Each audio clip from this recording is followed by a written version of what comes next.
ಬಾಬ್ರಿ ಮಸೀದಿಗೂ ಮುಂಚೆ ಅಲ್ಲೊಂದು ರಾಮ ಮಂದಿರ ಇತ್ತು ಅಂತ ಎಲ್ಲರಿಗೂ ಗೊತ್ತು. ಆದರೆ ಆ ರಾಮ ಮಂದಿರ ನಿರ್ಮಾಣ ಮಾಡಿದ್ದು ಯಾರಂತ ಗೊತ್ತಾ? ತಿಳ್ಕೊಳ್ಳೋಣ ಬನ್ನಿ.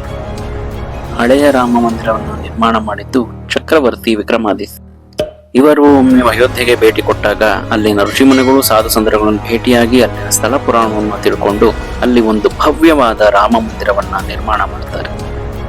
ತದನಂತರ ಬಹಳಷ್ಟು ರಾಜರು ದೇವಾಲಯದ ಜೀರ್ಣೋದ್ಧಾರವನ್ನು ಮಾಡ್ಕೊಳ್ತಾ ಹೋಗ್ತಾರೆ. ಕೊನೆಯದಾಗಿ ಕನೌಜ್ನ ರಾಜ ಜಯಚಂದ್ ವಿಕ್ರಮಾದಿತ್ಯರ ಹೆಸರನ್ನು ತೆಗೆದು ತನ್ನ ಹೆಸರನ್ನು ಬರೆಸುತ್ತಾನೆ. ನಂತರ ಪಾಣಿಪತ್ ಯುದ್ಧದಲ್ಲಿ ಮರಣ ಕೂಡ ಹೊಂದುತ್ತಾನೆ. ನಂತರ 14ನೇ ಶತಮಾನದಲ್ಲಿ ಮೊಘಲರ ದಾಳಿಗೆ ರಾಮ ಮಂದಿರ ಕೆಡವಿ ಅಲ್ಲಿ ಒಂದು ಮಸೀದಿಯನ್ನು ನಿರ್ಮಾಣ ಮಾಡುತ್ತಾರೆ. ಆಮೇಲೆ ಏನಾಯ್ತು ಅಂತ ಎಲ್ಲರಿಗೂ ಗೊತ್ತಿದೆ. ಈಗ ಅಲ್ಲಿ ಒಂದು ಭವ್ಯವಾದ ರಾಮ ಮಂದಿರ ಕೂಡ ನಿರ್ಮಾಣ ಆಗಿದೆ.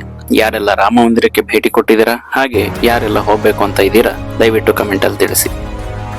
ಜೈ ಹಿಂದ್, ಜೈ ಕರ್ನಾಟಕ.